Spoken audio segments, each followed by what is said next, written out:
Although you won't see this one until Wednesday, I read it on Monday, mainly because I'm desperate to hear what happens. So I hope you've had a super Wednesday. We are picking up after the chapter where Herod Sale disclosed all of his plan, which we'd fairly deduced. Well done, team. We could work for MI6. But we've just got to hope that Alex Rider can find a way out of this. Let's do this. Deep water. Alex gave up trying to break free of the chair. His wrists were bruised and bloody, where the chain had cut into them, and the cuffs were too tight. After 30 minutes, when Mr. Grin still hadn't come back, he'd tried to reach the zik rim that Smithers had given him. He knew it would burn through the handcuffs in seconds, and the worst thing was, he could actually feel it, where he had put it in the zipped-up outer pocket of his combat trousers. Oh, he put the stuff in his trousers before Mr. Grin knocked him out. But although his outstretched fingers were only a few centimetres away, try as he might, he couldn't reach it. It was enough to drive him mad. He had heard a clatter of a helicopter taking off and knew that Herod Sale must be on his way to London. Alex was still reeling from what he had heard. The multi-millionaire was completely insane. What he was planning was beyond belief. A mass murder that would destroy Britain for generations to come. Alex tried to imagine what was about to happen. Tens of thousands of schoolchildren would be sitting in their classes, gathered round their new Stormbreakers, waiting for the moment at midday exactly when the Prime Minister would press the button and bring them online. But instead, there would be a hiss and a small cloud of deadly smallpox vapour would be released into the crowded room, and minutes later, all over the country, the dying would begin. Alex had to close his mind to the thought. It was too horrible. And yet, it was going to happen in just a couple of hours' time. He was the only person who could stop it. And here he was, tied down, unable to move. The door opened. Alex twisted round, expecting to see Mr. Grin. But it was Nadia Vole who hurried in, closing the door behind her. Her pale round face seemed flushed, and her eyes behind the glasses were afraid. She came over to him. "Alex, what do you want?" Alex recoiled away from her as she leaned over him. There was a click, and to his astonishment, his hands came free. She had unlocked the handcuffs. He stood up, wondering what was going on. "Alex, listen to me," Vole said. The words were tumbling quickly and softly out of her yellow-painted lips. "We do not have much time. I am here to help you. I worked with your uncle, Herr Ian Ryder."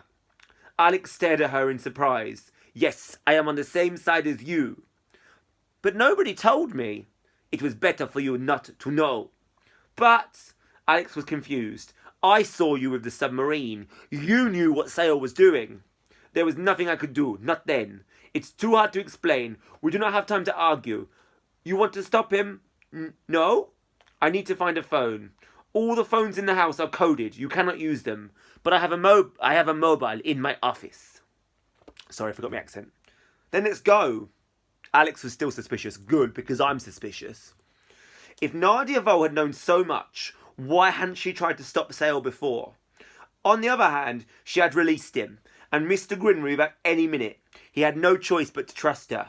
He followed her out of the room, round the corner and up a flight of stairs to a landing with a statue of a naked woman, some Greek goddess in the corner. Vole paused for a moment, resting her hand against the statue's arm. "What is it?" Alex asked. "I feel dizzy. You go on. It's the first door on the left." Alex went past her along the landing. Out of the corner of his eye, he saw her press down on the statue's arm. The arm moved. A lever. By the time he knew he had been tricked, it was too late. I didn't trust her.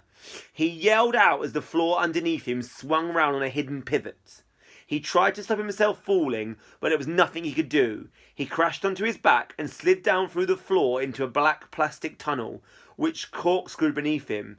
As he went, he heard Nadia Vole laugh triumphantly, and then he was gone, desperately trying to find a purchase on the sides, wondering what could be at the end of his fall. 5 seconds later, he found out. The corkscrew spat him out. He fell briefly through the air and splashed into cold water. For a moment he was blinded, fighting for air. Then he rose to the surface and found himself in a huge glass tank filled with water and rocks. That was when he realised with horror exactly where he was. Vole had deposited him in the tank with the giant jellyfish. Herod Sales, Portuguese, man o' war. It was a miracle that he hadn't crashed right into it.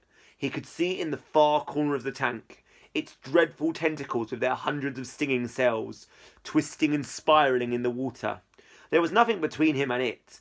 Alex fought back panic, forced himself to keep still. He realised that thrashing about in the water would only create the current that would bring the creature over to him. The jellyfish had no eyes. It didn't know he was there. It couldn't attack. But eventually it would reach him. The tank he was in was huge, at least 10 metres deep, and 20 or 30 metres long. The glass rose above the level of the water, far out of his reach. There was no way he could climb out. Looking down through the water, he could see light. He realised he was looking into the room he had just left, Herod Sale's private office. There was a movement. Everything was vague and distorted through the rippling water. And the door opened. 2 figures walked in. Alex could barely make them out, but he knew who they were.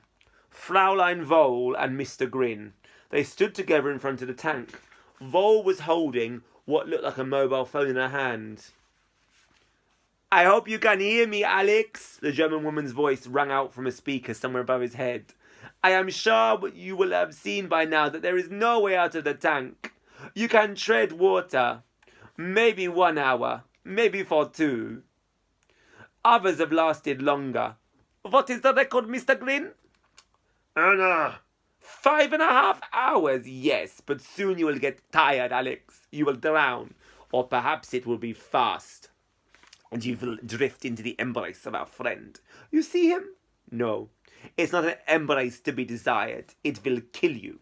The pain, I think, will be beyond the imagination of a child. It is a pity, Alex Ryder, that MI6 chose to send you here. They will not be seeing you again." The voice clicked off. Alex kicked in the water, keeping his head above the surface, his eyes fixed on the jellyfish. There was another blurred movement on the other side of the glass. Mr. Grin had left the room, but Vole had stayed behind. She wanted to watch him die. Alex looked up. The tank was lit from above by a series of neon strips, but they were too high to reach. Beneath him, he heard a click and a soft whirring sound. Almost at once, he became aware that something had changed. The jellyfish had moved. He could see the translucent cone with its dark mauve tip heading towards him. Underneath the creature, the tentacles slowly danced. He swallowed water and realised he had opened his mouth to cry out. Vole must have turned on the artificial current. That was making the jellyfish move.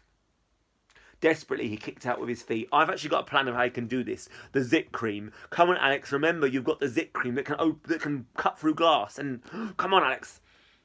One tentacle floated up and draped itself over his foot. If he hadn't been wearing trainers, he would have been stung. Could the stinging cells penetrate his clothes? Almost certainly. His trainers were the only protection he had. He reached the back corner of the aquarium and paused there. One hand against the glass. He already knew that what Vole said was true. If the jellyfish didn't get him, tiredness would. He had to fight every second to stay afloat, and sheer terror was sapping his strength. The glass, he pushed against it, wondering if he could break it. Perhaps there was a way. "Come on, Alex!" He checked the distance between him and the jellyfish, took a deep breath and dived down to the bottom of the pool. He could see Nadia Vole watching, although she was a blur to him. He would be crystal clear to her. She didn't move, and Alex realised with despair that she had expected him to do this. He swam to the rocks and looked for one small enough to bring to the surface. But the rocks were too heavy. He found one about the size of his head, but it refused to move. Vole hadn't tried to stop him because she knew that all the rocks were set in concrete. Alex was running out of breath. He twisted round and pushed himself upwards towards the surface, only seeing at the last second that the jellyfish had somehow drifted above him. He screamed, bubbles erupting out of his mouth. The tentacles were right over his head. Alex contorted his body and managed to stay down, flailing madly with his legs to propel himself sideways. His shoulder slammed into the nearest of the rocks, and he felt the pain shudder through him. Clutching his arm in his hand, he backed in to another corner and rose up, gasping for breath, as his head broke through the surface of the water. He couldn't break the cast. He couldn't climb out. He couldn't avoid the touch of the jellyfish forever. Although he had brought all the gadgets Smithers had given him, none of them could help him. Yes, they can. And then Alex remembered the cream. He let go of his arm and ran a finger up the side of the aquarium. The tank was a marvel of engineering. Alex had no idea how much pressure the water was exerting on the huge plates of glass, but the whole thing was held together by a framework of iron girders that fitted round the corners on both the inside and the outside of the glass. The metal faces were held together by rivets. Treading water, he unzipped his pocket and took out the tube, zit clean, for healthier skin. If Nadia Vole could see what he was doing, she would think he had gone mad. The jellyfish was drifting towards the back of the aquarium. Alex waited a few moments, then swam forward and dived for a second time. There didn't seem to be very much of the cream, given the thickness of the girders and the size of the tank, but Alex remembered the demonstration Smithers had given him, how little he had used. Would the cream even work underwater? There was no point worrying about that now. Alex held the tube against the metal corners at the front of the tank and did his best to squeeze a long line of cream all the way down the length of the metal, using his other hand to rub it in around the rivets. He kicked his feet, propelling himself across to the other side. He didn't know how long he would have to wait before the cream took effect, and anyway, Nadia Vole was already aware that something was wrong. Alex saw that she had stood up and was speaking into a phone, perhaps calling for help. He had used half the tube on one side of the tank. He used the second half on the other. The jellyfish was hovering above him, the tentacles reaching out as if to grab hold of him and stop him. How long had he been underwater? His heart was pounding. And what would happen when the metal broke? I can't wait. He just had time to come up and take one breath before he found out. Even underwater, the cream had burned through the rivets on the inside of the tank. The glass had separated from the girders, and with nothing to hold it back, the huge pressure of water had smashed it open like a door caught in the wind. Alex didn't see what happened. He didn't have time to think. The world spun, and he was thrown forward as helpless as a cork in a waterfall. The next few seconds were a twisting nightmare of rushing water and exploding glass. Alex didn't dare open his eyes. He felt himself being hurled forward, slammed into something and sucked back again. He was sure he had broken every bone in his body. Now he was broken, and now he was underwater. He struggled to find air. His head finally broke through the surface, but even so, when he finally opened his mouth, he was amazed he could actually breathe. The front of the tank had blown off, and thousands of litres of water had cascaded into Herod Sale's office. The water had smashed the furniture and blown the windows out. It was still draining through the floor. Bruised and dazed, Alex stood up, water curling round his ankles. Where was the jellyfish? He had been lucky that the two of them hadn't become tangled up in the sudden eruption of water. But it could still be close. There might still be enough water in Sale's office to allow it to reach him. Alex backed into a corner of the room, his whole body taut. Then he saw it. Nadia Vole had been less fortunate. She had been standing in front of the glass when the girders broke, and she hadn't been able to get out of the way in time. She was lying on her back, her legs limp and broken. The Portuguese man-o'-war was all over her. Part of it was sitting on her face, and she seemed to be staring at him through the quivering mass of jelly. Her yellow lips were drawn back in an endless scream. The tentacles were wrapped all around her, hundreds of stinging cells clinging to her arms and legs and chest. Feeling sick, Alex backed away to the door and staggered out into the corridor. An alarm had gone off. He only heard it now, as sound and vision came back to him.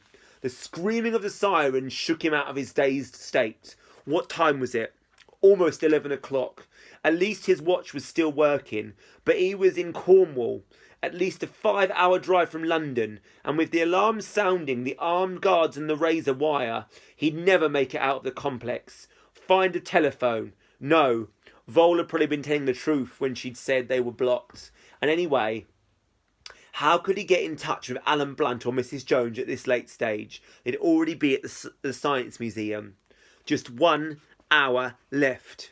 Outside, over the dim of the alarm, Alex heard another sound. The splutter and roar of a propeller. He went over to the nearest window and looked out. Sure enough, the cargo plane that had been there when he arrived was preparing to take off.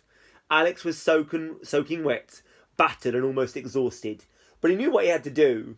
He spun round and began to run. Whoa! What a corker!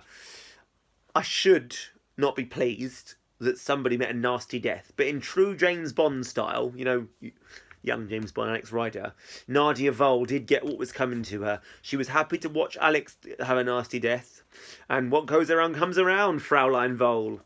So, Alex has now got to make a last-minute dash to the Science Museum to try and save the children of the UK from Herod Sale's malicious equipment. We know these kind of stories. It seems likely he'll do it. But I still think that Anthony Horowitz has set up a masterpiece of a story for us. Fantastic, phenomenal build-up. And I'm sure you're all there with me with the zit cream. Like, use the zit cream, for goodness sake, it's in your pocket, Alex. But beautiful story, great interest. Hope you enjoyed it. And only 3 more chapters to go until we finish this amazing book. Enjoy, and well done for completing Wednesday. I'll see you on Thursday.